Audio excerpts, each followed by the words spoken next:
안녕하세요, 여러분. 오늘도 주님이 주시는 은혜를 누릴 준비 되셨나요? 두 가지 광고 말씀드리고 예배를 시작하려고 합니다. 첫 번째는 하루에 3번 교회를 향하여 주님의 마음을 품고 기도하는 다니엘 기도회에 동참해 주세요. 함께 마음을 모아 기도함으로 이 상황들을 이겨내고 싶습니다. 다니엘이 가지고 있었던 기도의 능력으로 주님과 함께 기도하는 이 시간이 되기를 간절히 바랍니다. 두 번째는 제일사랑 나눔센터 운영에 함께 동참해 주세요. 마스크, 세니타이저, 키친타올, 휴지 등 생활에 필요한 물품들을 교회와 이웃에게 나누기 위해 도네이션을 받고 있습니다. 그리고 생활 물품이 필요한 분들이 있으시다면 망설이지 마시고 교회 사무실에 꼭 알려주세요. 따뜻한 마음을 모아 함께 나누고 싶습니다. 항상 우리에게 예배의 기회를 주시는 주님을 기대하는 마음으로 이제 예배를 시작하도록 하겠습니다.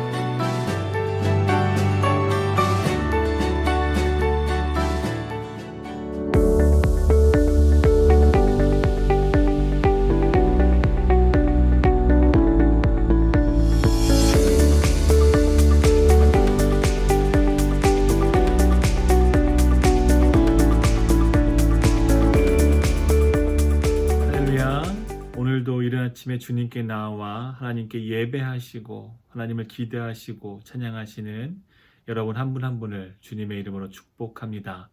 우리 다 함께 새 찬송가 586장, 통일 찬송가 521장 함께 찬양하심으로 4월 20일 새벽기도 예배를 주님께 올려드리도록 하겠습니다.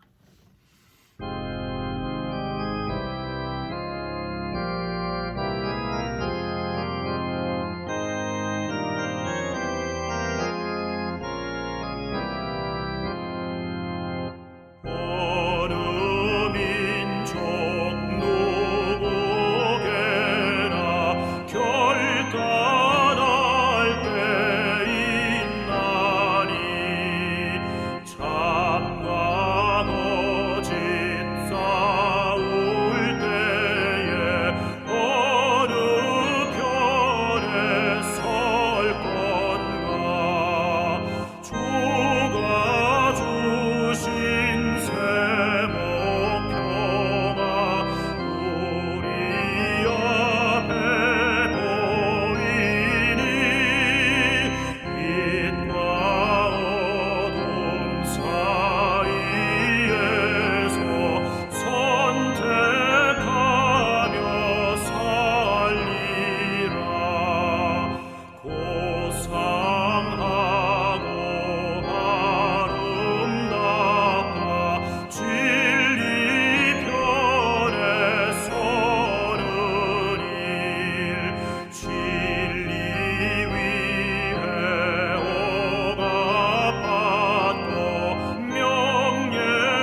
월요일 새 아침이 밝아옵니다.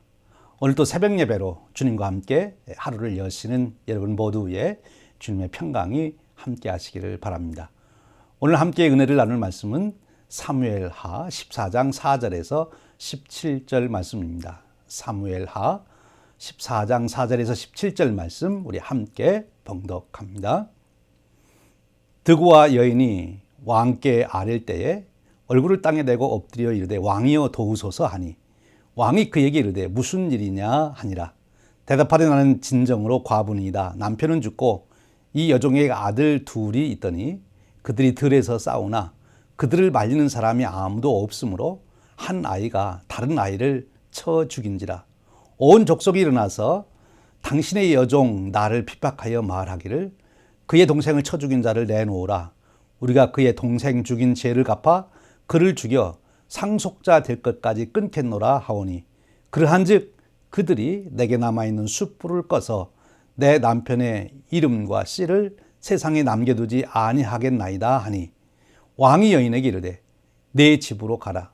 내가 너를 위하여 명령을 내리리라 하는지라. 드고와 여인이 왕께 아뢰되 내 주 왕이여 그 죄는 나와 내 아버지의 집으로 돌릴 것이니 왕과 왕위는 허물이 없으리이다. 왕이 이르되 누구든지 내게 말하는 자를 내게로 데려오라. 그가 다시는 너를 건드리지 못하리라 하니라.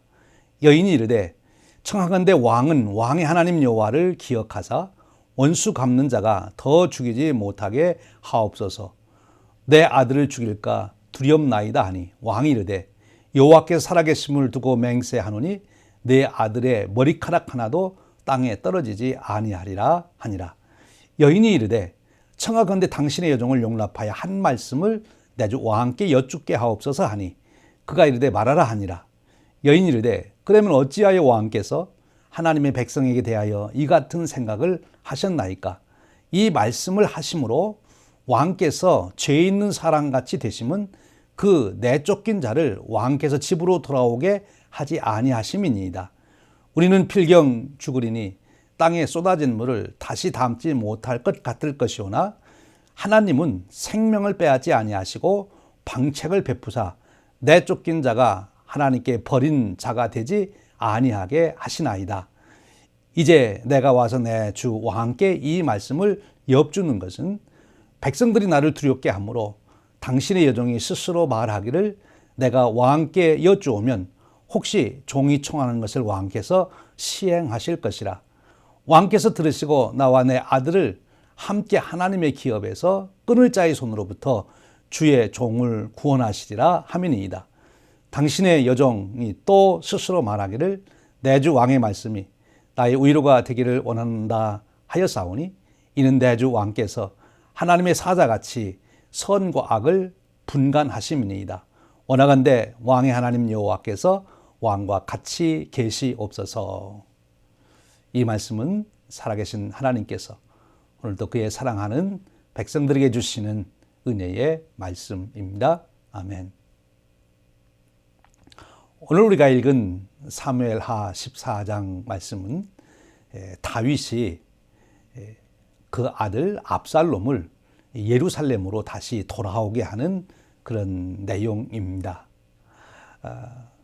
늘 다윗 왕의 마음을 읽고 있던 이 요압 장군이 다윗 왕이 이제 형 암논을 죽이고 도망간 이 압살롬에 대해서 향하고 있다는 것을 알게 됩니다.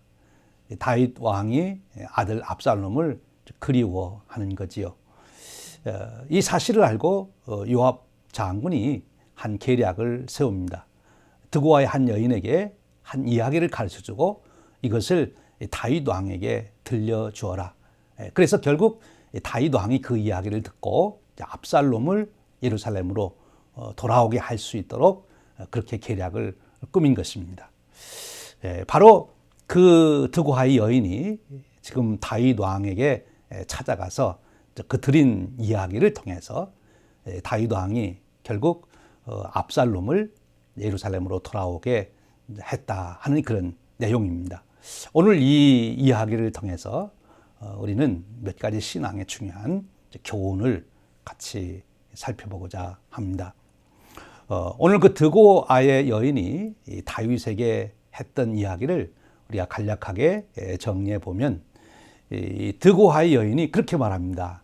자기는 남편이 죽고 과부인데 자기에게 두 아들이 있었는데 그 두 아들이 들에 나가서 싸우는데 말릴 사람이 없어서 형이 아우를 쳐 죽였다. 그러니까 형이 아우를 쳐 죽였기 때문에 온 마을 사람들이 일어나서 그 동생을 죽인 형을 내놓으라. 우리가 그를 마땅히 살인자의 벌을로 죽여야 한다. 그래서 상속자가 되지 못하도록 해야 한다. 이렇게 얘기했다는 것입니다. 이제 이 여인에게는 큰 문제가 봉착한 것이지요. 하나는 자기의 큰아들도 이제 죽게 되었습니다. 큰아들이 동생을 죽인 죄는 정말 죽어 마땅한 죄이지만 그러나 어머니의 입장에서 작은 아들을 잃었는데 또 큰아들까지 죽게 할 수는 없다 하는 거지요. 어머니의 심정 아니겠습니까? 그런가 하면 그는 유대인으로서 또 더 큰 일을 생각합니다. 그것은 큰 아들이 죽으면 이제 자기 집에 대가 끊겨서 상속자가 없어진다는 것입니다. 그런데 이스라엘 백성들에게 있어서 이 상속을 이어가는 것은 굉장히 중요한 일입니다. 그래서 우리가 구약 성경을 보면 계속해서 이 상속의 원칙을 말씀해 주시고 있지 않습니까?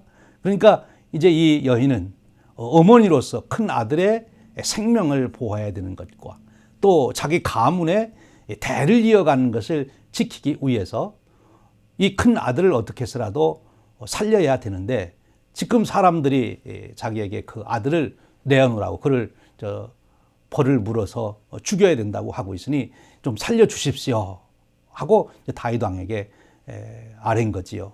다윗 왕이 이 이야기를 듣더니 금세 판단력이 서는 것입니다.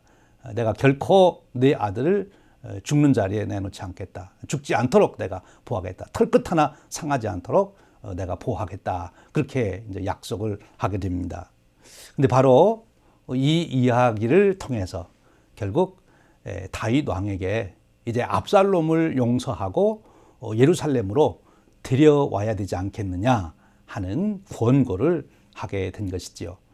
계속되어지는 말씀을 읽어보면 결국 요압이 이 여인을 보내서 그렇게 권면하는 거라는 것을 다윗도 알게 됩니다.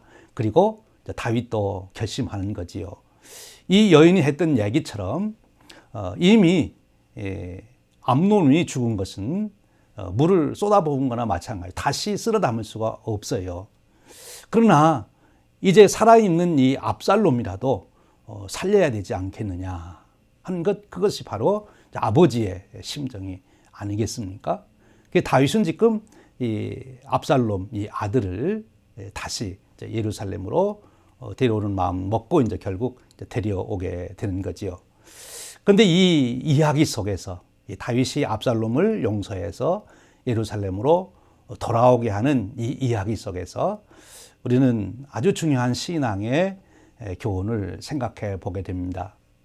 먼저 이 다윗이 아들 압살롬을 생각하는 것은 너무나 당연한 것이고 또 참으로 귀한 거지요. 아버지 된 자로서 아들에 대해서 가지고 있는 그 사랑, 아들이 아무리 흉악한 죄를 지었을지라도 역시 아들임에는 틀림이 없습니다. 아버지로서 아들에 대한 그 애틋한 사랑, 그것은 좋은 것이고 바른 것이고 꼭 그러해야 하는 것이지요. 하나님께서 우리 인간들을 사랑하신 그 사랑이 그 아닙니까? 우리가 죄인이지만 그러나 하나님은 우리를 그렇게 사랑하시는 거죠. 다시 돌아오기를 소원하고 있는 하나님의 마음. 그것이 지금 다윗이 압살롬을 다시 예루살렘으로 데려오고 싶은 마음, 그 생명을 보호하고 싶은 마음 그대로인 것입니다. 사랑 여러분, 오늘 우리들도 그렇지 않습니까? 우리 자녀들이 허물과 실수가 있을지라도 그러나 여전히 우리 자녀임에는 틀림이 없고 그들을 향한 우리의 사랑에는 변함이 없습니다. 우리가 사랑하는 것이죠. 당연한 것입니다. 그 사랑을 가지고 있는 것이 부모요. 그런 사랑을 품고 있는 부모가 바른 부모라 말할 수 있습니다. 그런데 여기서 우리가 이제 더 깊이 생각할 것이 있어요. 우리의 사랑이라고 하는 것, 즉 부모의 사랑이라고 하는 것이 감정적으로 내가 저를 정말 내 마음에 잘 되기를 바라고 저의 생명을 지켜주길 원하고 이제 그렇게 마음으로 바라는 것만으로서 다 된 것이냐 하는 것입니다. 이 부분에 있어서 우리는 다윗이 좀 부족했다 이렇게 보는 거예요. 다윗이 정말로 압살롬을 사랑했습니다. 그러면 다윗이 마음으로만 그렇게 사랑하지 말고 정말 압살롬이 바르게 될 수 있도록 자기의 기대만큼 압살롬이 훌륭한 왕자가 될 수 있도록 자기가 더 적극적으로 노력을 했어야 된다 하는 말씀입니다. 이제 후일의 그 결과를 놓고 우리가 봅니다만 이 압살롬이 예루살렘으로 돌아옵니다만 이 압살롬이 외적으로는 예루살렘에 돌아왔지만 그가 회개하지 아니했기 때문에 자기의 잘못을 뉘우치고 바르게 살겠다고 하는 결단이 없었기 때문에 결국에는 큰 화를 일으키지 않습니까? 우리가 자녀들을 향하여 갖는 마음이 그가 잘 되기를 다 원하지요. 그런데 중요한 것은 그가 정말로 그 마음의 변화가 있어야 된다는 거예요. 그러니까 다윗이 지금 압살롬이 예루살렘으로 돌아오도록 하는 것도 중요하지만 그것보다 더 중요한 것, 더 본질적인 것은 압살롬의 마음이 다윗의 마음으로 돌아섰어야 되는 거예요. 외적으로는 예루살렘으로 돌아오지만 마음은 여전히 아버지에 대한 서운한 마음, 그리고 자기 형을 죽인 것에 대한 조금도 뉘우침이 없는 그런 마음, 그런 마음으로 압살롬이 있는 동안 다윗이 압살롬을 사랑하는 사랑은 열매를 맺지 못하는 거예요. 여러분 여기 안타까움이 있는 거죠. 우리가 정말 사랑하는 그 사랑이 자녀들에게 전달돼서 자녀들의 인생에 힘이 되고 용기가 되고 영향력을 끼칠 수 있는 축복이 돼야 되는데 그 사랑이 헛수고로 끝날 수 있다는 말입니다. 다윗은 정말 심사숙고해서 압살롬을 예루살렘으로 돌아오도록 했는데 결국 그 일의 열매는 제대로 거두지 못하게 된 것 아닙니까? 아버지의 사랑이 열매를 맺으려면 감정적인 사랑에서 끝나서는 아니 된다는 거죠. 정말 그 압살롬의 마음을 돌이켜서 다윗의 마음으로 돌아오도록 해야 되는 거예요. 이것이 회개입니다. 우리 죄인인 인간이 하나님을 떠났습니다. 그런데 하나님께서 우리를 다시 하나님의 자녀로 삼으실 때 바로 우리의 마음이 하나님께로 돌아서야 되는 거지요. 마음이 돌아서지 않는 것. 오늘 우리의 삶으로 말한다면 마음의 회개는 없이 그저 교회에 함께 모여서 예배 드리는데 참여하고 교회 활동하는데 참여하고 그런 것 가지고는 안 된다는 거예요. 하나님께로 우리 마음이 돌아가야 된다는 것이죠. 그러면 이제 다윗이 압살롬의 마음을 돌이키기 위해서는 단순히 자기 마음만 그렇게 가지고 있어서는 아니 된다는 거죠. 이 다윗이 무언가 노력을 했어야 됩니다. 이제 오늘 말씀 계속 뒤를 읽어가 보면 압살롬이 돌아왔어요. 그런데 다윗이 어떻게 합니까? 그를 만나지도 않습니다. 그리고 그냥 집에 가 있으라 그렇게 말합니다. 이 압살롬은 더 마음에 섭섭함이 생겼어요. 예루살렘을 불렀으면 2년 3년 동안이나 못 보던 아들이 왔으면 좀 얼굴을 보고 그동안 어떻게 지냈냐 얘기하고, 또 압살롬은 그런 마음으로 왔을지도 몰라요. 이번에 아버지가 호통을 치고 야단을 하면 그 앞에 무릎 꿇고 내가 잘못했다고 해야 되겠다, 그런 마음이 있었는지도 몰라요. 그런데 예루살렘에 왔는데 아버지가 만나주지도 않습니다.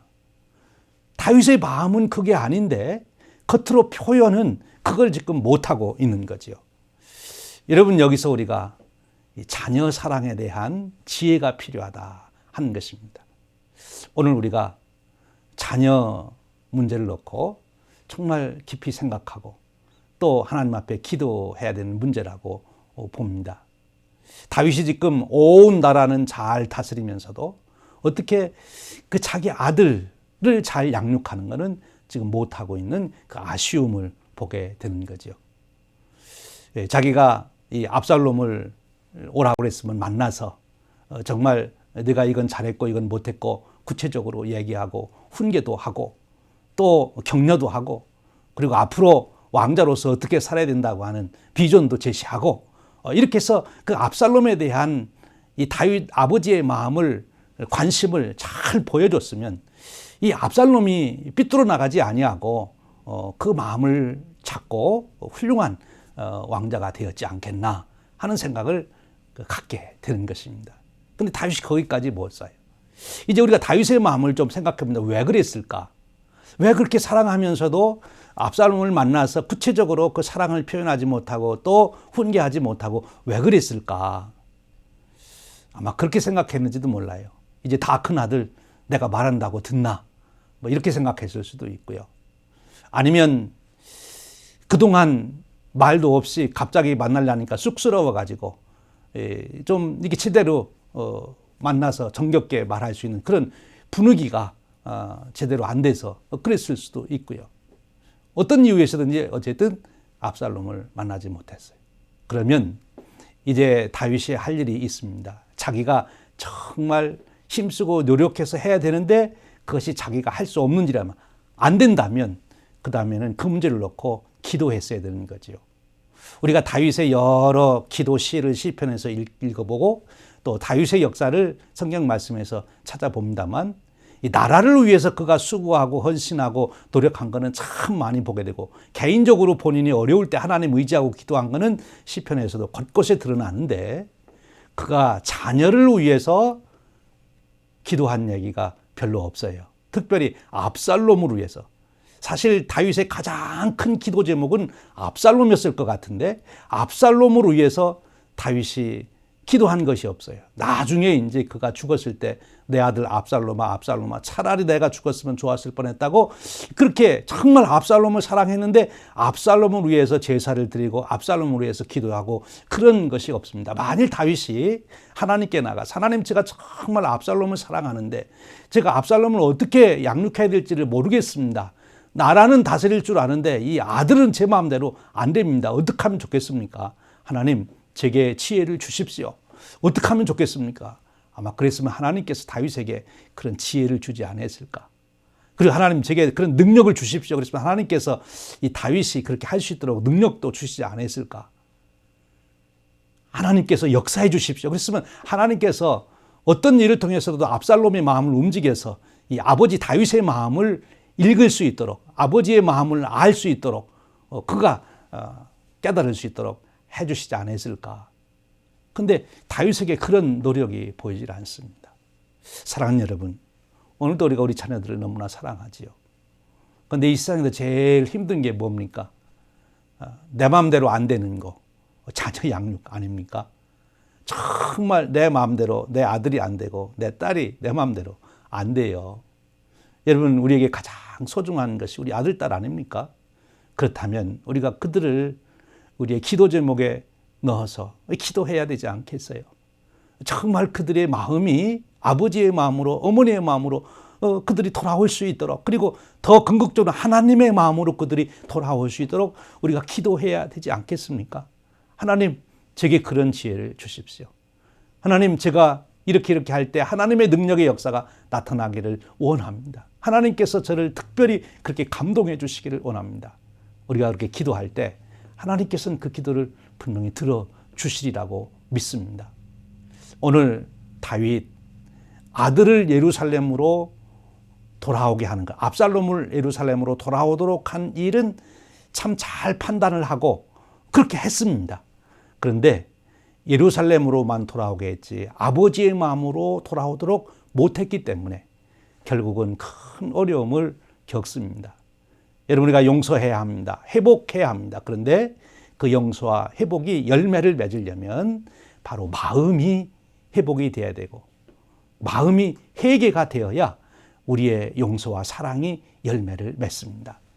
사랑하는 여러분, 저와 여러분의 삶 속에 우리의 사랑이, 때로는 우리의 용서가 열매를 맺을 수 있는 축복이 있기를 바랍니다. 그 일을 위해서 우리가 감정적인 것만이 아니라 정말 내가 구체적으로 해야 할 일이 무엇인지를 깨닫고 실천할 수 있기를 원합니다. 오늘 또 그런 노력이 있기를 원합니다. 그리고 우리의 힘과 노력만은 안 되지요. 우리가 하나님 앞에 간구하기를 원합니다. 하나님, 오늘 또 저는 이 일을 하길 원하는데 되질 않습니다. 제가 부족합니다. 하나님께서 역사해 주시기를 원합니다. 제가 좋은 부모 되기를 원합니다. 아버지, 어머니 되기를 원합니다. 위에서 우리가 기도하게 될 때 하나님께서 우리의 기도를 응답하시리라고 믿습니다. 사랑하는 여러분, 우리가 지극히 사랑하는 자녀들과의 관계가 원만한 관계로 맺어지기를 주님의 이름으로 축원합니다. 자녀들의 마음이 여러분의 마음으로 돌아오는 그런 축복이 있기를 축원합니다. 부모와 자녀의 관계가 회복이 되어서 정말 서로 사랑과 축복이 나눠지는 그런 역사가 있기를 축원합니다. 그 일을 위해서 오늘 우리가 다윗의 모습을 보면서 우리가 좀 더 하나님께 은혜를 구하고 노력하고 하나님의 축복을 구하는 그런 하루 되시기를 주님의 이름으로 축원합니다.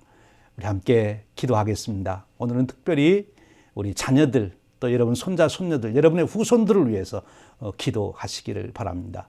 이런 코로나19라고 하는 위기에서도 육체적으로도 보여줄 뿐만 아니라 정말 이 시대의 코로나19보다도 더 사악한 잘못된 사상과 잘못된 문화에 그들이 빠지지 않도록, 더더욱 불신에 빠지지 않도록 우리 자녀들을 위해서 기도해서 그들의 마음이 하나님께 늘 향하고 있을 수 있도록 우리 기도하시기를 바랍니다. 우리 교회를 위해서 기도해 주시고 우리 교회의 어린 자녀들을 위해서 특별히 기도해 주십시오. 우리 여러분들 매일 아침 기도 제목 나눈 대로 오늘 또 그 기도 제목으로 우리 주위에 있는 분들, 또 의료진들, 또 국가의 지도자들을 위해서 기도해 주시기를 부탁드립니다. 우리 함께 기도하겠습니다.